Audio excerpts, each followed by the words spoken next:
Verset biblique à lire aujourd'hui, Jérémie chapitre 30, verset 19. Jérémie chapitre 30, verset 19. Nous allons lire ensemble. Du milieu d'eux s'élèveront des actions de grâce et des cris de réjouissance. Je les multiplierai et ils ne diminueront pas. Je les honorerai et ils ne seront pas méprisés. Voici une prophétie pour vous, personnalisez-la. Dieu a dit qu'il vous multipliera et vous ne diminuerez pas. Il vous glorifiera et vous ne serez pas méprisés. Et je répète ceci encore comme une prophétie pour quelqu'un qui écoute ma voix. Dieu a dit qu'il vous multipliera et vous ne diminuerez pas. Il vous glorifiera et vous ne serez pas méprisés. Je vais parler aujourd'hui rapidement de l'altitude de la gratitude. L'altitude de la gratitude ou reconnaissance. Comment la gratitude, la reconnaissance peut-elle élever un homme? L'altitude signifie la hauteur. L'altitude de la reconnaissance. La gratitude n'est pas un choix, c'est une dette. La gratitude n'est pas un choix, c'est une dette. 1 Thessaloniciens chapitre 5 verset 18 dit « Rendez grâce en toutes choses, car c'est à votre égard la volonté de Dieu pour vous en Jésus-Christ. » Et c'est quoi donc la volonté de Dieu? La volonté de Dieu, c'est que nous apprenions à rendre grâce en toutes choses. Alors, peu importe ce que vous traversez dans la vie, quand Dieu vous en délivre, vous devez apprendre à le rendre grâce, à le remercier en toutes choses. Donc, la gratitude n'est pas juste une décision, ce n'est pas un choix, mais c'est une dette. Et la reconnaissance est l'attitude des grands hommes. La gratitude, la reconnaissance est l'attitude des grands hommes. Quand vous voulez découvrir le caractère d'un individu, quand vous voulez découvrir la définition d'un individu, quand vous voulez connaître la somme totale d'une personne, il suffit simplement de passer quelques minutes avec cette personne à discuter avec elle. Si vous voulez vraiment comprendre la vraie personnalité d'une personne, regardez un peu son comportement quand on parle de reconnaissance ou de gratitude. Quiconque qui se sent en droit d'eux, quiconque qui pense que tout le monde lui doit ou que le monde lui doit, quiconque qui n'est pas reconnaissant, ce n'est rien d'autre que la définition d'un mauvais cœur et qui inévitablement produira un mauvais caractère. Toute personne qui a cette personnalité d'ingratitude, toute personne qui a le comportement, le caractère d'ingrat, vous n'avez pas besoin d'étudier cette personne pendant longtemps. Tout autre vice, comme voler, mentir, tricher, toutes sortes de vices surgissent avec le cœur d'ingratitude.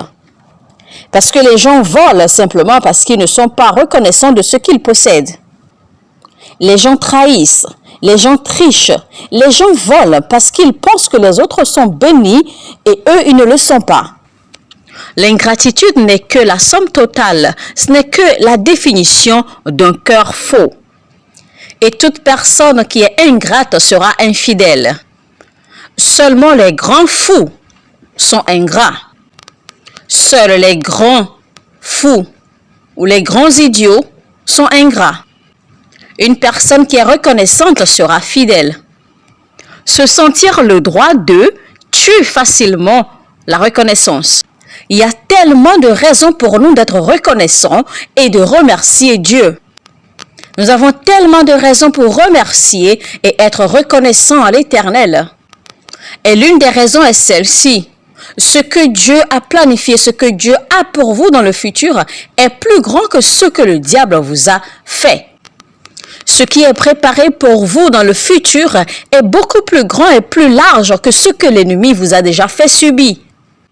Peut-être que tu me diras, oui, apôtre, tu ne comprends pas. J'ai eu des douleurs, j'ai traversé des afflictions, j'ai traversé les eaux profondes.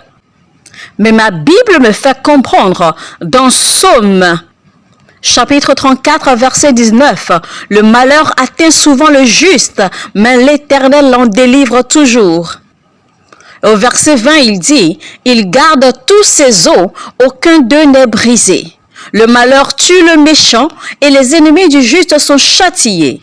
L'Éternel délivre l'âme de ses serviteurs, et tous ceux qui l'ont pour refuge échappent au châtiment. » Peut-être que vous avez eu des troubles, des problèmes. Vous avez traversé des secousses, vous avez fait face aux batailles. Vous avez dû faire face à des montagnes, mais le simple fait que vous n'avez pas été englouti signifie que Dieu est avec vous. Et sachez que dans votre parcours de la vie, Dieu ne vous a jamais promis une navigation saine, mais il vous a promis un atterrissage certain. Alors peu importe ce qui se passe sur le chemin, le fait qu'un véhicule se soit arrêté ne signifie pas que le voyage est fini. Pendant que vous voyagez, le véhicule peut s'arrêter parce que les gens veulent se mettre à l'aise. Le véhicule peut s'arrêter parce qu'on veut vérifier les papiers. Alors si tu me dis que, apôtre, le voyage de ma vie s'est arrêté, je te dirais que ce n'est pas la fin de ta vie. La fin d'un jour ne signifie pas la fin de l'histoire. Je dis la fin du jour ne signifie pas la fin de l'histoire. Ne te réjouis pas de moi, ô mon ennemi, car si je tombe, je me relèverai. Et si je suis assis dans les ténèbres, Dieu sera ma lumière. Pourquoi Dieu veut-il que nous le remercions? Tout ce pourquoi vous remerciez Dieu se multiplie. Tout ce que vous remerciez Dieu pour se déculpe. Et tout ce dont vous vous plaignez diminue. Il n'y a rien qui excite, qui provoque la croissance, plus que les actions de grâce, plus que la gratitude. Tout ce que vous remerciez Dieu pour se déculpe. Pourquoi Dieu veut-il que nous le remercions? Les actions de grâce constituent un code pour engager Dieu. Et Dieu ne reçoit pas des actions de grâce. Il ne reçoit pas une appréciation qu'il ne mérite pas. Alors quand vous dites « Père, je te remercie car ce voyage dans lequel je me lance est un voyage saint », Dieu s'engage obligatoirement à rendre effectivement ce voyage saint parce qu'il ne voudrait pas vous devoir.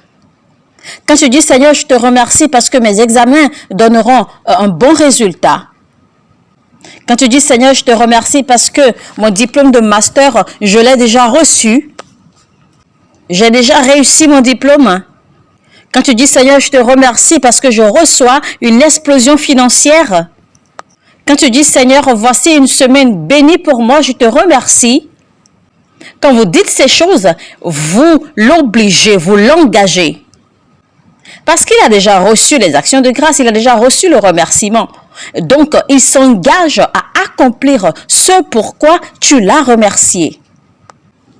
Alors, quand vous savez comment remercier Dieu de façon continue, vous l'engagez dans les affaires qui vous concernent. Il n'y a rien qui irrite Dieu plus que les plaintes.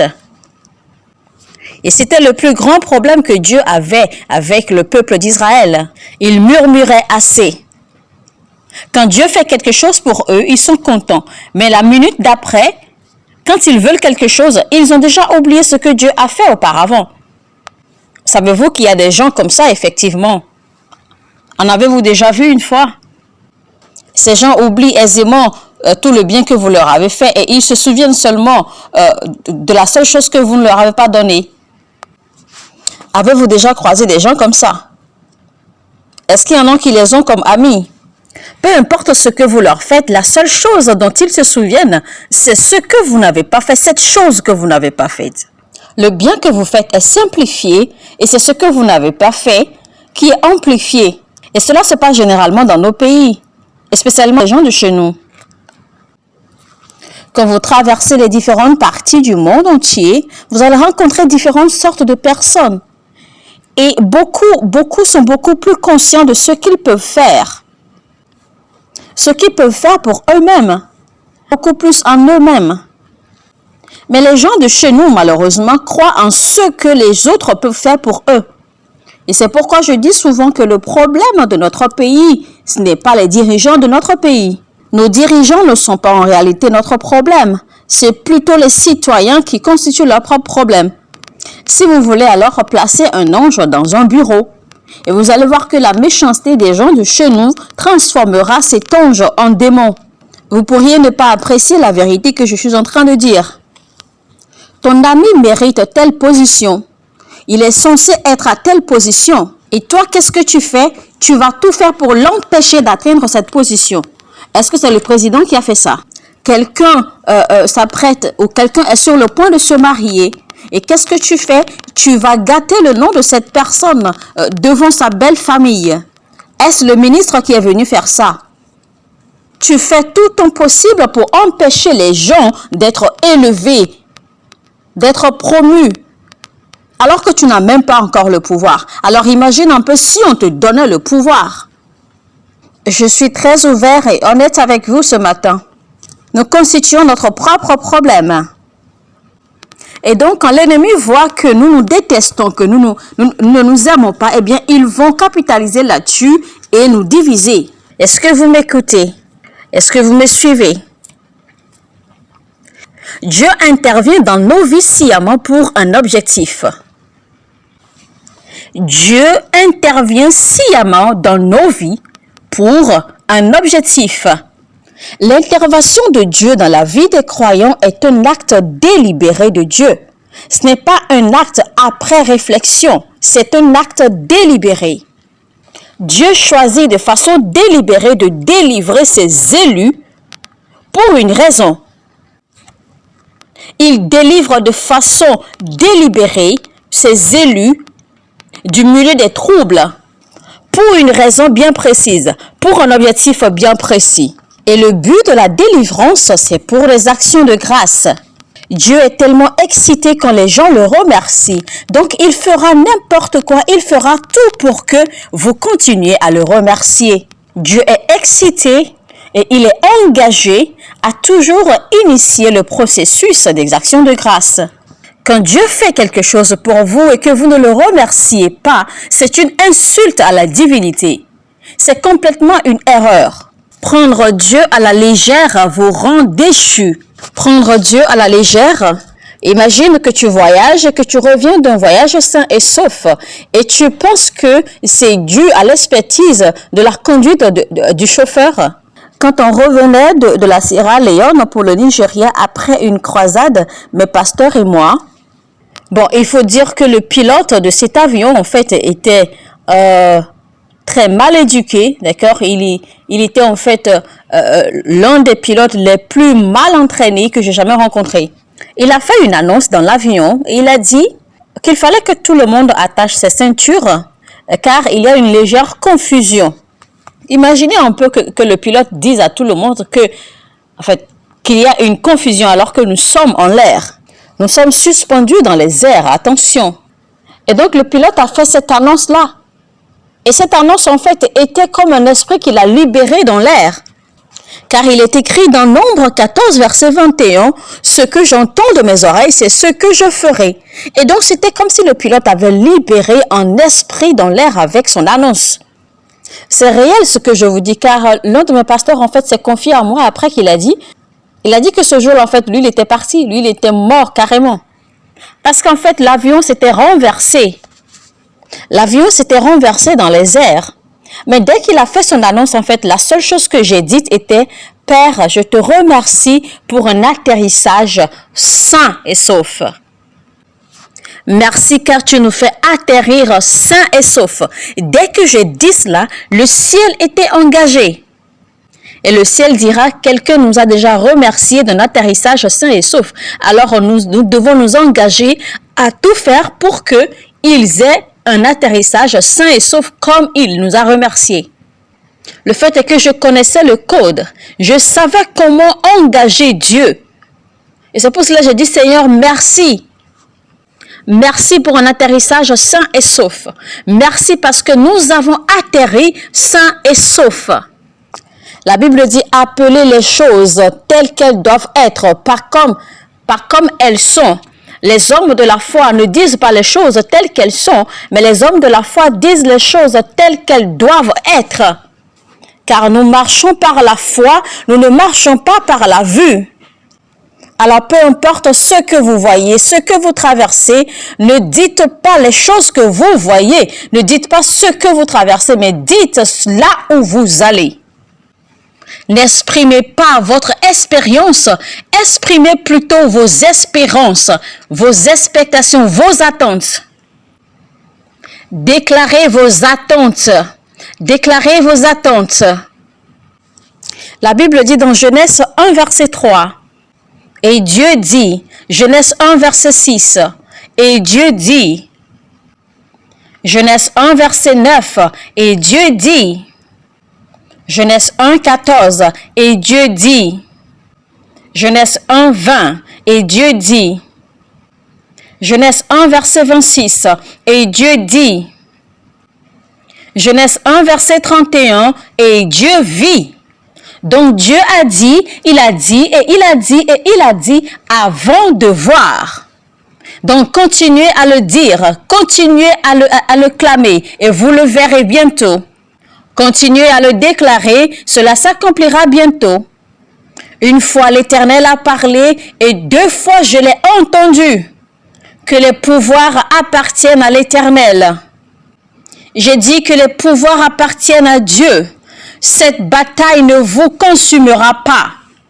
Cette bataille ne vous consumera pas. Cette bataille ne vous consumera pas. Cette montagne ne vous engloutira point. Que quelqu'un crie, Seigneur, je te remercie. Les assassins ont rencontré un homme de Dieu, alors qu'ils avaient été instruits à donner, à infliger une mort lente et douloureuse à cet homme de Dieu.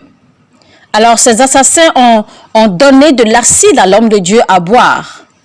Curieusement, qu'est-ce que l'homme de Dieu a fait?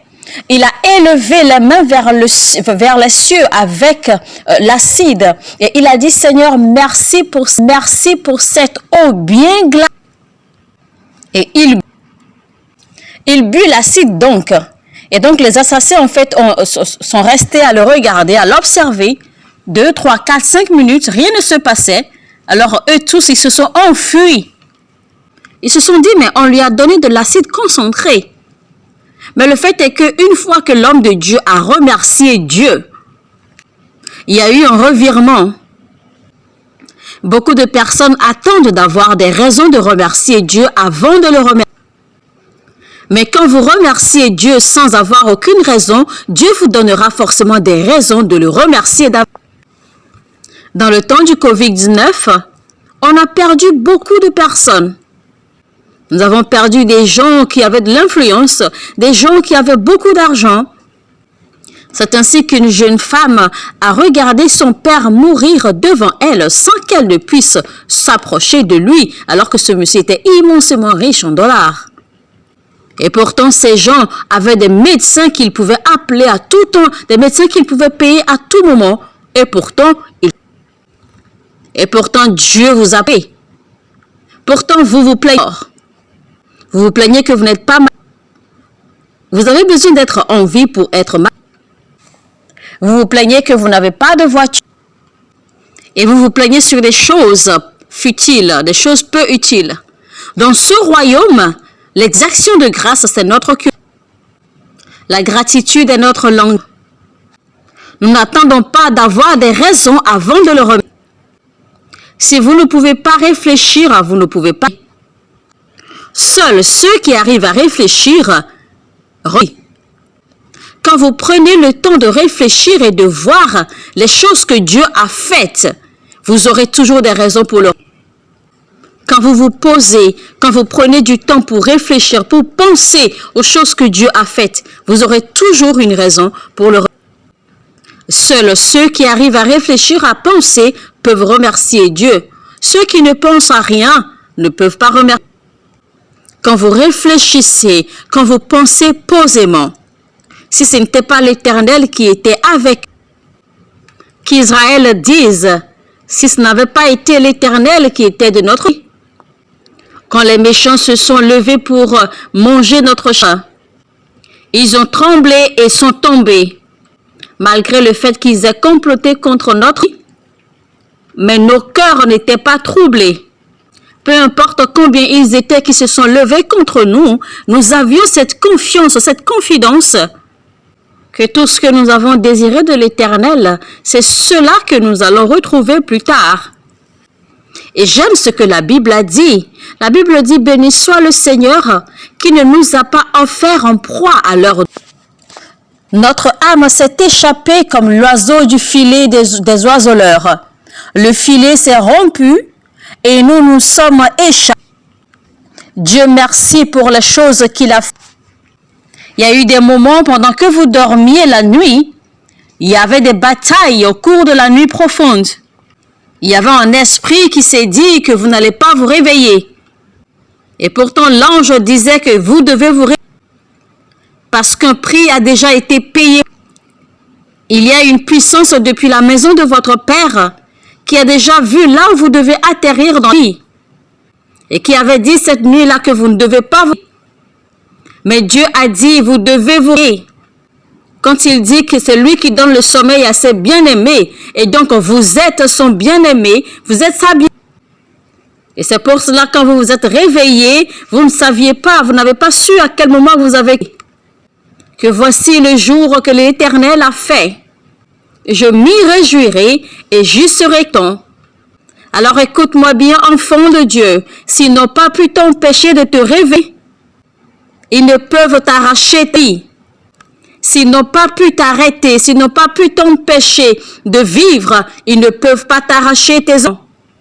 Vous n'enterrerez pas vos biens. Vous n'enterrerez pas vos bien-aimés. Vous n'enterrerez pas vos bien-aimés. Qui dira une chose et que cela s'accomplira si cela n'a pas été recommandé, commandé par le Seigneur. N'avez-vous donc pas entendu, n'avez-vous donc pas su que le Maître du ciel, le Créateur de l'univers, celui qui a fait les cieux et la terre, qu'il ne faiblit pas et qu'il ne choue, il ne se lasse point, on ne peut sonder son intelligence.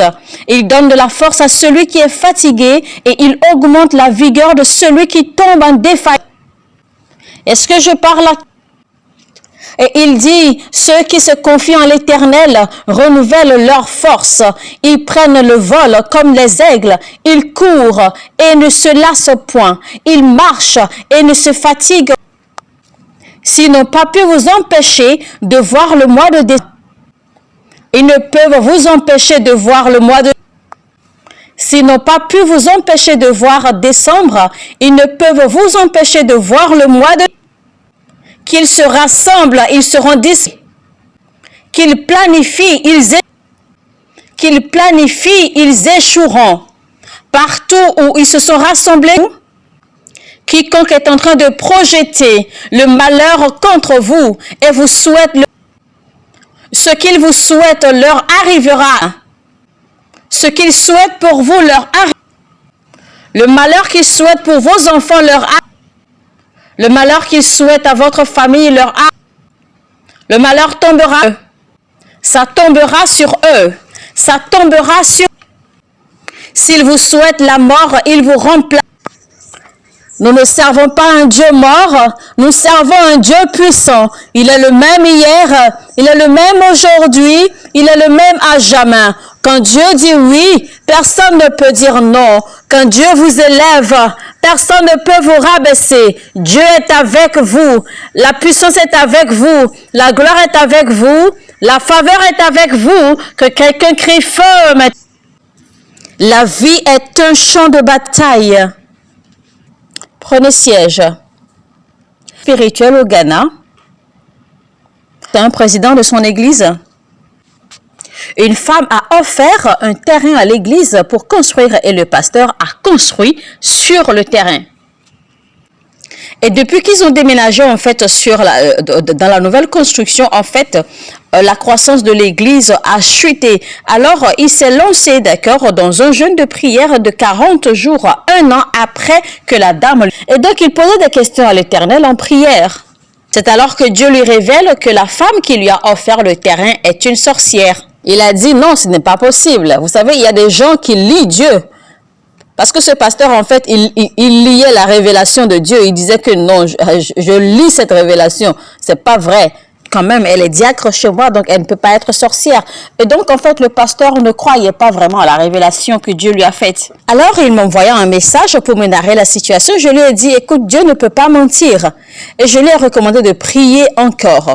Il pria encore et Dieu lui révèle la même chose. Et donc, il a demandé quoi faire et Dieu lui demande en fait de rendre ministère à la dame, de la délivrer parce que elle est une sorcière, donc elle a besoin d'aide. Mais maintenant que lui, il a reçu la révélation et donc il faut qu'il l'aide. Alors je lui ai dit, ben, écoute, rends le ministère, il faut lui rendre le ministère de la délivrance. Mais je suis en train de voir qu'elle ne voudra pas accepter ta prière. Je lui ai dit donc, ne lui dis surtout pas qu'elle est une sorcière, mais dis-lui simplement que tu voudrais prier pour elle, pour la délivrer. Et donc le pasteur en fait a discuté avec la dame s'est énervée parce qu'elle n'a pas voulu entendre comme j'ai dit. Et donc qu'est-ce qui s'est passé après? Elle a envoyé un avocat vers le pasteur. Un avocat avec des documents. Vous savez, j'ai l'habitude de vous dire souvent quelque chose. Vous savez, la raison pour laquelle les enfants d'Israël sont restés sous le joug de la servitude, même après avoir pris Goshen, c'est parce que quand Goshen leur a été donné, en fait, cela a été fait avec des mots, avec des paroles. Cela n'a pas été stipulé en écrit. Donc, il n'y avait pas de document qui disait que Goshen leur appartenait. Et donc, l'ennemi facilement les a chassés de Goshen parce qu'il n'y avait pas de document qui prouvait que Goshen leur appartenait. Apprenez toujours à réclamer des documents pour vos propriétés. Et donc, le pasteur a été convoqué au tribunal.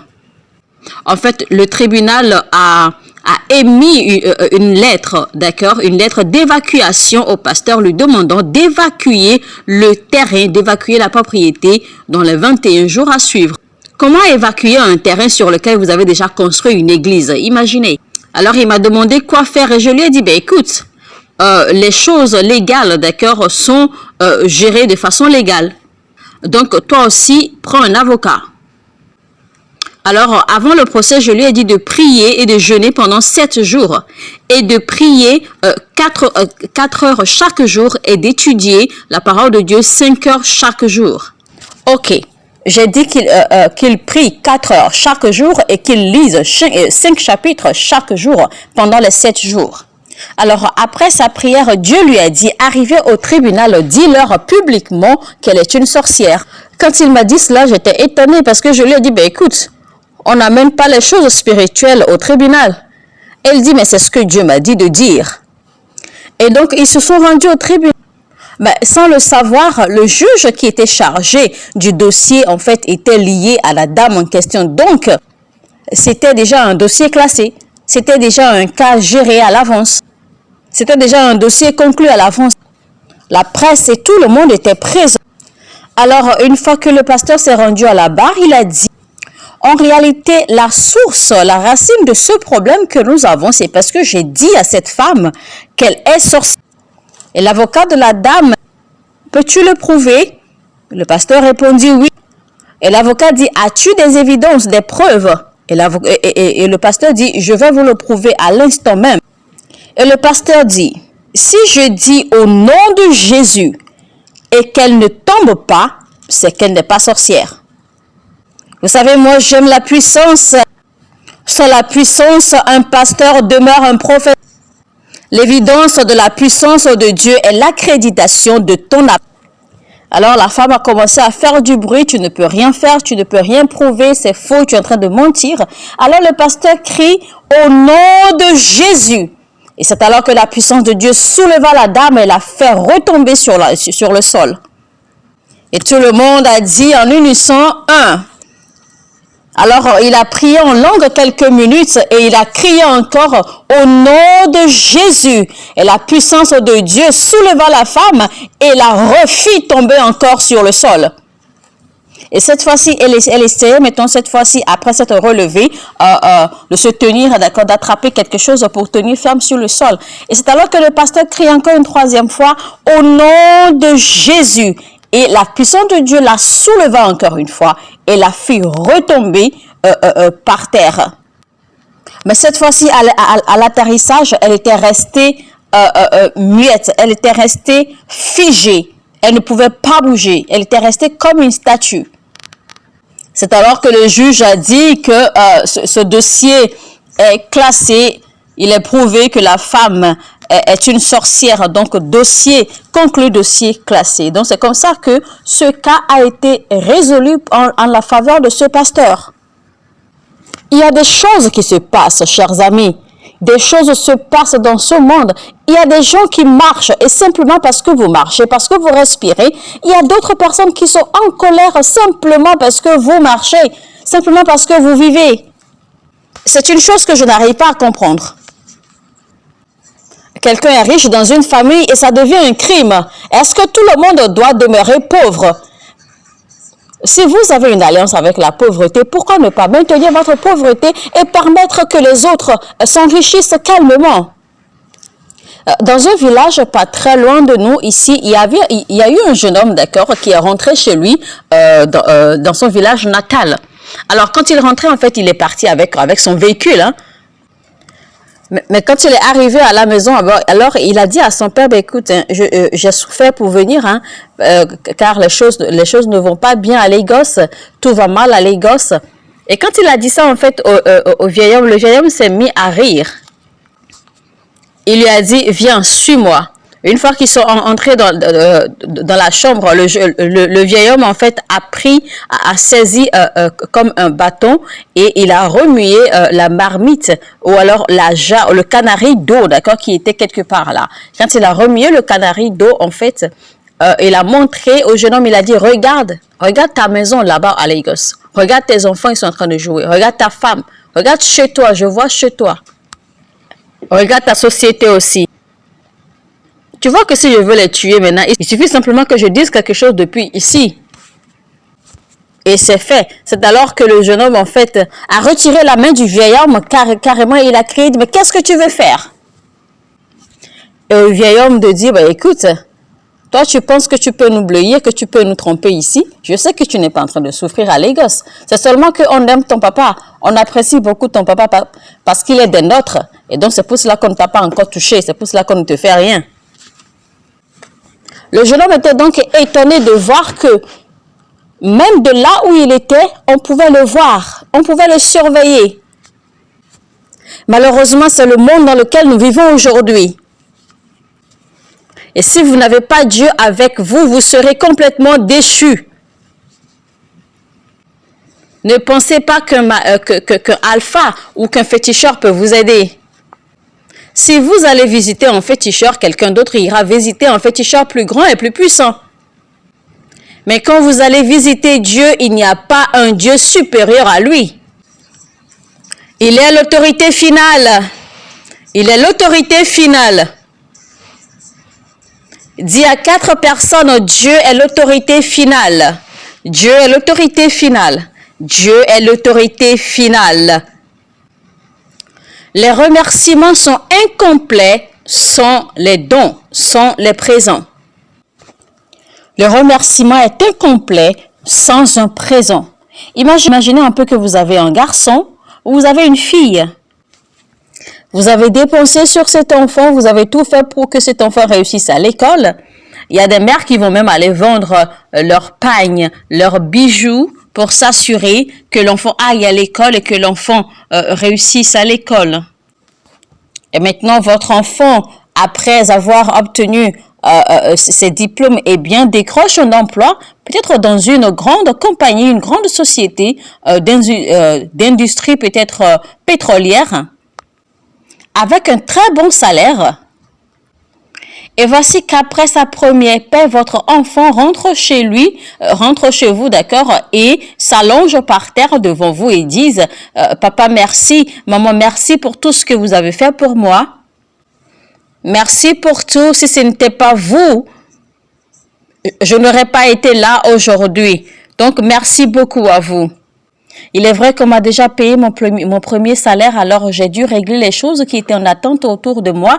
Je me suis acheté un nouveau téléphone, j'ai acheté des habits à cause de mon travail et tout ça, donc j'ai tout dépensé. Mais je viens vous dire merci. Merci pour tout ce que vous avez fait. Et au deuxième mois, l'enfant reçoit sa paye encore et vient encore vous voir et dit papa, merci, maman, merci beaucoup. Alors, il y a une contribution auquel on m'a invité, alors j'ai dû déposer mon salaire pour payer, donc je n'ai plus rien. Mais je viens te dire merci, merci pour tout ce que tu fais. Troisième mois encore, elle reçoit sa paye, elle reçoit même un véhicule.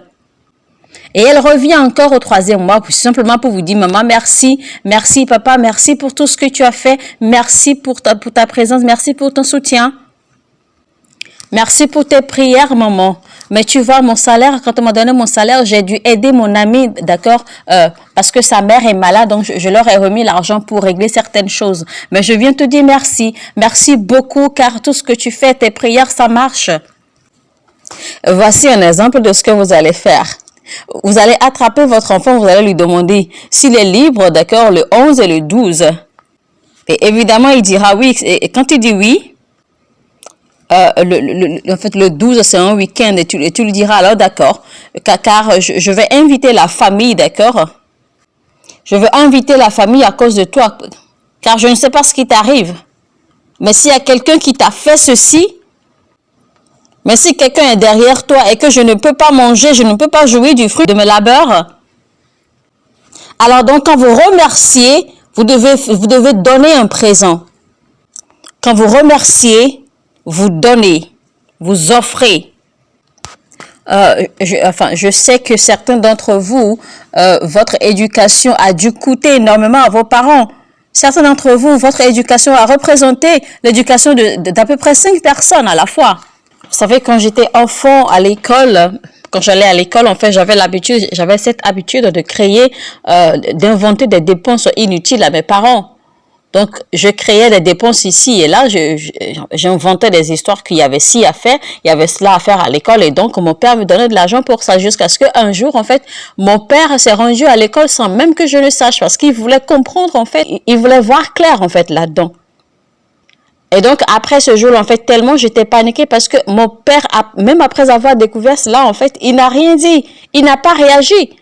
Et je sais très bien que si c'était ma mère, en fait, ma mère aurait déjà commencé à me gifler depuis même l'école, avant même qu'on arrive à la maison. Et donc, après cela, en fait, je me suis ressaisie et donc, je n'inventais plus les dépenses. Ce que j'essaie de dire, en fait, ici, c'est que la plupart de vous, c'est que vous avez été très cher. Vous avez coûté énormément cher à Dieu. Certains d'entre vous, vous avez coûté énormément cher à vos parents. Et aussi, l'autre problème, c'est que certains d'entre vous, plusieurs fois, Dieu a voulu vous épargner certaines choses. Mais vous vous retrouvez là-dedans. Dieu a voulu vous épargner peut-être telle ou telle mauvaise chose, tel ou tel malheur. Mais vous retrouvez, vous y mettez votre pied. Vous y mettrez votre main vous-même. Et malgré cela, Dieu dit toujours non, je vais te couvrir, je vais le protéger. Tu serais peut-être déjà mort depuis longtemps, mais Dieu t'a couvert. Et maintenant, vous n'avez absolument rien dans vos mains pour montrer combien vous êtes reconnaissant. Et je vois beaucoup de personnes. Imaginez que de janvier jusqu'à décembre, pour venir remercier Dieu en fin d'année, comme ça, je vous vois avec des enveloppes très plates. Et certains même, l'enveloppe qu'ils portent coûte même plus cher que l'argent qu'ils ont mis à l'intérieur de l'enveloppe. Et pourtant, vous offrez de nouvelles chaussures. Vous savez, en réalité, si vous n'en avez pas vraiment, si vraiment le fait est que vous n'en avez pas, je comprendrai. Mais vous portez de nouveaux cheveux, vous portez de nouvelles chaussures. Vous vous offrez toutes choses que vous désirez, mais quand on vient à Dieu, vous avez du mal à dépenser, vous avez du mal à sortir de l'argent pour Dieu. Et donc, le remerciement n'est pas complet sans un présent, sans un don. Quelque chose doit forcément sortir, doit forcément venir de vos mains pour dire « Seigneur, je te remercie, voici l'expression de ma gratitude. » Donner, le don est la preuve d'un amour. Car la Bible dit que Dieu a tellement aimé le monde qu'il a donné son Fils unique. Donner, le don, est une preuve d'amour. Et c'est quoi donc l'altitude de la gratitude? Et qu'est-ce que la reconnaissance fait exactement? La gratitude, la reconnaissance vous rend complet. La gratitude vous rend complet. Vous ne manquez de rien. Jésus est entré dans une cité, dans Luc chapitre 17. Comme Jésus entra dans un village, il vit 10 lépreux qui vinrent à sa rencontre et ces lépreux élevèrent la voix. Ils élevèrent la voix. Ils demandèrent que Jésus les guérisse. Et Jésus les déclara guéris, partant du verset 13 au 14 jusqu'en bas. Et la Bible dit, pendant qu'ils y allaient, ils arriva qu'ils furent guéris. Seul un est retourné vers Jésus pour le remercier. Et à Jésus de répondre ceci. Et les 9 autres, où sont-ils? Maintenant, il y a une intonation derrière cette question. Cette question a quelque chose derrière. Jésus a dit, et les 9, où sont-ils? Ça veut simplement dire que Jésus les espérait, il les attendait. Mais un seul est retourné rendre grâce. Et Jésus dit, lève-toi, va, ta foi t'a sauvé. Donc, un seul était complètement guéri et il était complet, alors que 9 étaient seulement guéris. Être complet, c'est être entier, être sans aucune tâche. Et être guéri est une chose différente. Parce que vous pouvez être guéri et ne pas être fait complet. Vous pouvez être guéri et ne pas être marié. Vous pouvez être guéri et ne pas avoir un emploi. Vous pouvez être guéri et ne pas avoir d'argent. Vous pouvez être guéri et être coincé et être bloqué quelque part sans savoir quoi faire. Mais quand on parle de complet, quand on dit que vous avez été fait complet, ça veut dire que tout ce que vous avez perdu durant votre moment de maladie ou votre moment de détresse, une fois que vous êtes guéri et que vous êtes rendu complet, vous récupérez toutes choses à la fois. Vous récupérez tout à la fois. Donc la gratitude vous rend complet. Maintenant, je déclare dans le nom de Jésus-Christ, le ressuscité, le Fils du Dieu vivant, je déclare aujourd'hui, vous serez complet. Vous serez fait complet. Dieu parfaire votre vie. La Bible dit dans Psaume 138, verset 8, « L'Éternel agira en ma faveur. L'Éternel, ta bonté dure à jamais. N'abandonne pas les œuvres de tes mains. » Dieu va parfaire toutes choses qu'il a commencé dans votre vie. Tout ce qui vous concerne, Dieu va les rendre parfaits. Tout ce qu'il a commencé dans votre vie par la raison de la gratitude, Dieu va les parfaire. Dieu va les parfaire. Dans Jean 19, verset 30, la Bible nous fait comprendre ceci. Jésus a dit, tout est accompli. Tout ce que Dieu a commencé dans votre vie, Dieu va le terminer.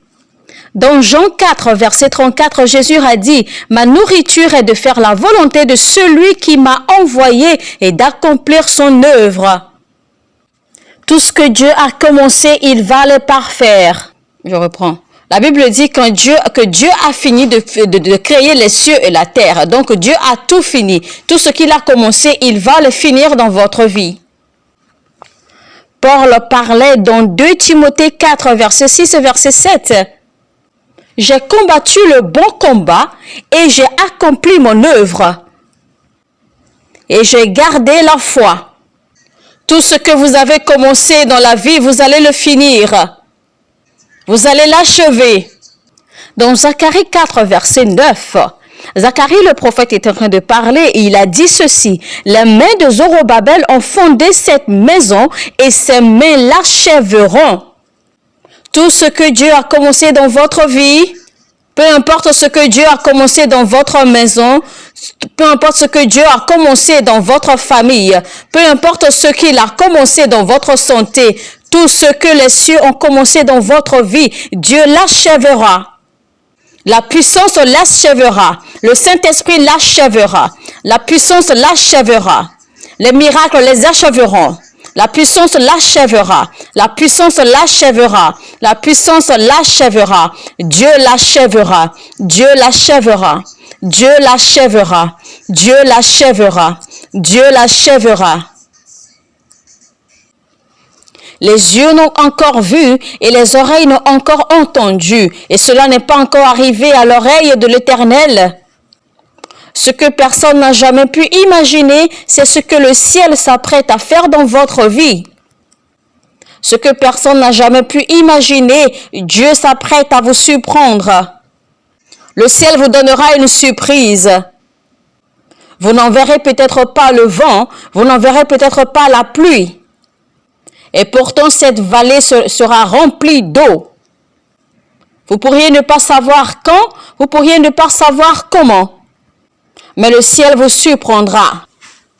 Une fois, je devais sortir du pays, je devais voyager pour aller faire une croisade et je partais en fait avec 2 de mes pasteurs. Mais une fois arrivé à notre aéroport, ici, en fait, les gens de l'immigration m'ont fait appel car ils m'ont annoncé que mon passeport était rempli, il n'y avait plus de place, il n'y avait plus de page vierge. Alors, si on met le cachet maintenant et que tu sors de ce pays, une fois que tu arrives dans ton pays de destination, eh bien, ils auraient besoin là-bas d'une page vierge pour te mettre le visa. Et voici que ton passeport n'a plus de page vierge. Qu'allons-nous faire? Alors j'ai baissé la tête et le Saint-Esprit m'a rassuré. Il m'a dit, tu dois voyager et tu vas voyager. Alors le monsieur de l'immigration en fait me demande, alors qu'est-ce qu'on va faire? J'ai dit, ben écoute, mets le tampon, je vais partir. Et c'est alors qu'ils ont dit, ben non, on s'inquiète parce que en fait, il faut une page vierge pour que là-bas, on te mette le visa pour que tu pénètres, pour que tu entres en fait, pour que tu sortes de leur aéroport. Même si tu reviens ici, nous, on pourra toujours te mettre le cachet pour signifier que tu es retourné dans ton pays. Mais le problème, c'est qu'il n'y a plus de page pour que tu reçoives le visa là-bas. Et si jamais on te fait sortir, si tu arrives là-bas, tu risques d'être renvoyé depuis l'aéroport. Je leur ai dit, ben écoute, tant que je n'ai pas violé une loi, tant que je n'ai pas violé les règlements, ici, mets-moi le cachet, je sors. Alors, pendant que j'échangeais avec le Saint-Esprit dans l'avion, il m'a dit, trouve-moi un verset qui parle des miracles. Un verset qui stipule et qui démontre et qui prouve les miracles de Dieu. Alors, j'ai commencé à fouiller ma Bible. C'est alors que j'atterris sur Psaume, chapitre 105, verset 13 qui dit, pendant qu'ils allaient d'une nation à l'autre et d'un royaume vers un autre peuple. Mais il ne permit à personne de les opprimer et il châtia des rois à cause d'eux. Ne touchez pas à mes oins et ne faites pas de mal à mes prophètes. Et je me suis écrié à ce moment-là, je dis à mes pasteurs, c'est fait, c'est accompli, tout est fait, tout est fait, tout est OK. Alors, une fois arrivé dans le pays de destination, à l'aéroport, en fait, alors, la dame de l'immigration, ayant pris mon passeport, en fait, a cherché où mettre le visa en vain. C'est alors qu'elle me dit, mais écoute, apôtre, il n'y a pas de place dans ton passeport pour mettre le visa. Qu'allons-nous faire? Et je lui ai dit, ben, écoute, toi-même, tu sais quoi faire. Et donc, la dame, elle était perplexe. Donc, elle a regardé ses collègues. Elle a tourné, et puis elle est revenue. Et qu'est-ce qu'elle a fait? Elle a tamponné, elle a déposé le visa, d'accord, sur un autre visa existant déjà dans le passeport. Alors que, chers frères, normalement, cela ne se fait nulle part, ce n'est même pas autorisé. C'est ainsi que j'ai eu le visa, je suis rentrée dans le pays. Et donc, après la croisade, il fallait rentrer. Donc, il fallait encore passer par l'immigration, d'accord, pour recevoir le cachet de sortie. Alors, j'étais déjà inquiet parce que je savais qu'une fois que j'arrive à l'immigration, eh bien, certainement que cette dame ne sera plus là. Donc, celui qui sera là va forcément me demander qui a fait ceci, qui a commis cette erreur, cette bêtise. Mais j'étais confiant, car le Dieu des montagnes est toujours le même Dieu, est le Dieu de la vallée. Et donc, pendant qu'on approchait du comptoir, c'était la même dame qui m'avait reçu l'autre jour qui était là. Et donc, elle était contente et elle m'a reçu encore. Et donc, sans poser de questions, en fait, la dame, elle a simplement mis le cachet, d'accord? Elle m'a mis le cachet de sortie directement sur le passeport, comme ça. Et c'est comme ça que je suis sortie. Et une fois arrivée au Nigeria et une fois arrivée à l'aéroport, en fait, 4 agents de l'immigration couraient vers moi et ils étaient inquiets. Ils disaient, ah, on t'espérait déjà depuis, hein, on espérait ton retour depuis ce même jour-là, mais on t'a pas vu. Qu'est-ce qui s'est passé? C'est alors qu'ils ont pris mon passeport, ils ont regardé, ils ont fouillé partout, ils ont dit, mais non, comment cela a été possible? Qui a fait cela? Ce n'est jamais arrivé nulle part, on n'a jamais fait ça, mais qui a fait ça? Et c'est alors qu'ils m'ont tamponné, ils m'ont donné le cachet de sortie. Qu'est-ce que j'essaie de dire par là? Arrêtez d'essayer de comprendre Dieu, arrêtez d'essayer de décoder ses manières. Un politicien de ce pays a participé aux élections. Alors, aux élections primaires, en fait, il a gagné, d'accord? Mais après les élections primaires, en fait, il a été doublé. Donc, en fait, on lui a arraché sa position et on l'a remplacé par quelqu'un d'autre. Et lui, on l'a arrêté, on l'a accusé de quelque chose et puis on l'a arrêté, on l'a envoyé en prison. Alors, après qu'il soit libéré, il s'est rendu au Ghana. Alors, après qu'il se soit rendu au Ghana, il y a quelqu'un qui le cherchait, quelqu'un m'a contacté concernant son cas et la personne m'a demandé, voici telle situation que nous avons. Qu'est-ce que tu en penses, homme de Dieu? Est-ce que nous devons poursuivre? Alors, pendant qu'il me parlait, je lui ai posé la question, qui est telle personne? C'est alors qu'ils m'ont dit, en fait, c'est celui dont nous te parlons. Et je leur ai dit, mais écoute, Dieu me dit qu'il sera le prochain gouverneur. Ils m'ont dit, mais écoute, qu'est-ce que tu dis, homme de Dieu? Tu ne comprends pas, quelqu'un d'autre est déjà gouverneur. Quelqu'un d'autre a déjà prêté serment pour cela. Et tout ce que nous voulons maintenant, c'est simplement de récupérer notre mandat. Et si on ne peut pas récupérer notre mandat, alors qu'on le libère, d'accord, de toutes les charges qu'on avait sur lui, qu'on avait contre lui. Et je leur ai répété, Dieu a dit qu'il sera le prochain gouverneur et il sera le gouverneur sans élection. Ils ont dit, mais écoute, il n'y a aucune loi qui existe ainsi. Il n'y a aucun décret qui parle de cela dans les lois. Fortuitement, je me suis rendue au Ghana pour une croisade et cet homme était là. Et c'est lui qui est venu à ma rencontre et je lui ai remis ma Bible et je lui ai dit, tu seras mon protocole aujourd'hui. Et donc, pendant le culte, quand j'ai commencé à rendre le ministère prophétique, en fait, lui, il se moquait. Il riait parce qu'il ne croyait pas en la prophétie. Pour lui, tout cela n'était qu'un jeu. Donc, il se disait en lui-même, tout ça, ce n'est que des jeux, tout ça, ce ne sont que des manigances et tout. Et sans le savoir, ce monsieur, en fait, il a invité 4 personnes de l'hôtel où il résidait parce qu'il a demandé, en fait, à ces personnes de venir à la croisade et de demeurer dans la foule parce que lui, en fait, il veut vérifier. Il veut être sûr que ce que nous faisons, que ce que l'homme de Dieu est en train de faire, qu'il n'y a pas de jeu, qu'il n'y a pas de manigance là-dedans. Et quand j'ai commencé à rendre le ministère prophétique, la première personne qui a été touchée, qui a été pointée, était l'une des 4 personnes qu'il a invitées. C'était une femme. Et en fait, la prophétie de cette femme était que cette femme, en fait, était orpheline. Et qu'est-ce que le monsieur a fait? Le monsieur s'est rapproché rapidement de la dame parce qu'il voulait regarder, il voulait voir, il voulait être sûr de ce que je disais. Et donc, tout ce que je disais, en fait, par prophétie, la dame confirmait tout. Et lui, il regardait, il observait parce que, en fait, il cherchait vraiment à savoir si c'était vrai. Et donc, après 2, 3, 4 autres prophéties, le monsieur a croisé les bras, il était ébahi, il ne faisait que regarder. Et la personne suivante que l'Éternel a touchée, a piqué par prophétie, c'était toujours une personne des 4 personnes qu'il avait invitées. Donc, ça faisait 2e personne qui a été touchée des 4 que lui, il avait invitées. La 6e personne qui a été piquée par la prophétie était la 3e personne des 4 qu'il avait invitées. Et alors le monsieur s'est assis sur le sol et il a élevé les mains, il a dit, maintenant je crois, maintenant je sais que je serai gouverneur, maintenant je crois que je serai gouverneur, maintenant je sais que je serai gouverneur, oh oui je serai gouverneur. Maintenant écoutez très bien ceci, quand nous avons commencé à prier, je lui ai alors donné la prophétie que Dieu m'a donnée le concernant. Je lui ai donné je lui ai dit comment il va devenir gouverneur, comment ça va se faire, tout le processus. Je lui ai décrit tout le processus. Je lui ai donné la date, je lui ai donné l'heure, je lui ai donné le jour. Et il me regardait seulement. Il me dit, es-tu sûr? Et j'ai dit oui. Et tenez-vous tranquille, le jour de délibération, ceux qui se trouvent dans les bureaux, en fait, ils ont pris de l'argent, ils sont allés voir les juges qui devaient s'occuper des délibérations. La veille du jour de délibération, ils sont allés visiter les 3 juges qui devaient s'occuper des délibérations. Et donc, on leur a donné de l'argent, beaucoup d'argent en millions de dollars. Et cette même nuit-là, les 3 juges, quand ils se sont endormis, les 3 juges ont rêvé de la même chose. Ils ont fait le même rêve à la fois et en même temps, au même moment. Si vous n'élisez pas tel monsieur gouverneur, ce sera votre mort, ce sera la fin de votre vie.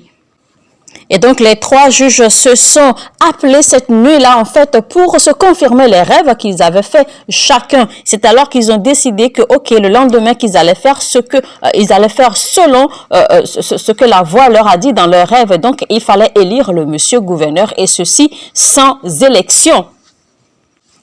Et donc, le lendemain, le jour de délibération, les juges ont nommé le monsieur gouverneur comme cela a été recommandé, comme la prophétie l'avait indiqué. Alors que ce dernier était toujours au Ghana. Et donc, il a dû rentrer précipitamment du Ghana sur le Nigeria pour occuper son poste. En réalité, ce que j'essaie de dire est ceci. Vous pourriez ne pas voir le vent venir. Vous pourriez ne pas voir la pluie venir. Mais toute la vallée sera remplie d'eau. Quand vous remerciez Dieu, vous engagez Dieu. Quand vous remerciez Dieu, vous provoquez Dieu. Quand vous remerciez Dieu, vous le faites s'intéresser à vos affaires. Et je viens dire merci à Dieu, merci pour ma sœur, car son mariage est proche. Merci pour mon frère, car ses désirs ont été accomplis. Merci pour ma mère, parce qu'elle mangera du fruit de ses labeurs. Je remercie Dieu pour vous parce que votre 2023 est déjà béni. Votre 2023 est déjà béni. Votre 2023 est béni. Je remercie Dieu pour votre 2023. Ce sera une année peu commune. Dieu vous donnera des témoignages choquants. Des témoignages choquants. Des témoignages choquants. Vous allez témoigner concernant vos enfants. Vous témoignerez concernant vos bien-aimés. Vous témoignerez concernant votre foyer. Si votre âme est le plus fort, c'est à vous que je m'adresse. Nous n'allons pas pouvoir aller plus loin que cela. Vous savez la raison pour laquelle vous devez rapidement vous lever pour votre destin et que vous devez également être un tout petit peu violent ou brutal dans votre service à Dieu. Je vais vous dire quelque chose concernant Dieu. Dieu ne vit pas selon les temps, selon les heures. Si Dieu vous dit aujourd'hui « bonne nuit », cela pourrait être l'année prochaine. Si Dieu te dit par exemple « je te verrai demain », cela pourrait dire « je te verrai d'ici 100 ans ». Parce qu'un jour avec Dieu, c'est comme 1000 années. Dieu vit plutôt dans l'éternité. Donc, si Dieu vous dit, voici ce que je ferai pour toi, il vous revient à vous de déterminer le moment où vous voulez que cette chose se manifeste. Quand Dieu a dit à Abraham, je te donnerai un enfant, Abraham attendait calmement que Dieu vienne accomplir sa parole. Et 1 an, 2 ans, 3 ans, 4 ans, rien ne se passait. Jusqu'au jour où il a vu 3 hommes en train de marcher, en train d'entrer dans Mamré, dans Genèse chapitre 18. C'est à ce moment-là quand Abraham a fait entrer, a accueilli ces 3 hommes et les a nourris. C'est à ce moment-là que les anges, en fait, ont attribué une date précise à la manifestation du miracle. Ils ont dit en ce même moment l'année prochaine. Et donc, il a fallu que Abraham initie cela. Il y a des choses que Dieu a le désir de faire pour vous, mais il y a également quelque chose que vous devez faire pour l'initier. Je vous ai déjà dit que les choses que Dieu fait n'ont pas forcément du sens, mais Dieu fait plutôt les signes, des prodiges. Cela pourrait ne pas avoir du sens quand Dieu vous parle, quand Dieu fait certaines choses. Quand Dieu me disait quand j'étais à Lagos, rends-toi chez toi dans ton village, sur ta terre natale à Aouti, j'étais étonnée. Parce que pour moi, les gens rentrent chez eux, les gens rentrent dans leur village après qu'ils soient allés à la retraite. Et malgré cela, malgré le fait que j'ai argumenté, j'ai discuté avec Dieu tellement j'ai tout fait pour m'entêter, il m'a ramené, j'ai perdu mes amis et tout, c'est vrai. Mais aujourd'hui, mon histoire est différente. Cessez d'essayer de décoder les œuvres de Dieu. On ne peut pas sonder la profondeur de Dieu. On ne peut pas sonder son intelligence. Donc, cessez d'essayer de le comprendre coûte que coûte. Ses voies sont parfaites. Dieu n'est pas une discipline que l'on peut étudier comme on étudie à l'école. Dieu n'est pas éduqué, il est plutôt l'éducation. Donc, vous pourriez ne pas comprendre l'évolution de votre vie actuellement, mais continuez toujours à le remercier. Remerciez-le toujours. Et quand il vous dit quoi faire, quand il vous dit quoi offrir, faites-le. Obéissez. Quand vous dites « Seigneur, je te remercie », vous l'engagez. Maintenant, quand vous donnez, vous scellez tout alors. Ça devient un accord, une alliance entre Dieu et vous, et il ne peut pas fuir. Il ne peut pas s'en dégager. Quand vous donnez, vous y mettez un scellé. Combien d'entre vous, vous savez qu'un chèque à blanc ne vaut absolument rien jusqu'à ce qu'une signature y soit appliquée, y soit apposée. Une fois qu'on appose une signature sur un chèque à blanc, eh bien, il est validé. N'importe qui peut écrire n'importe quel montant là-dessus et aller l'encaisser.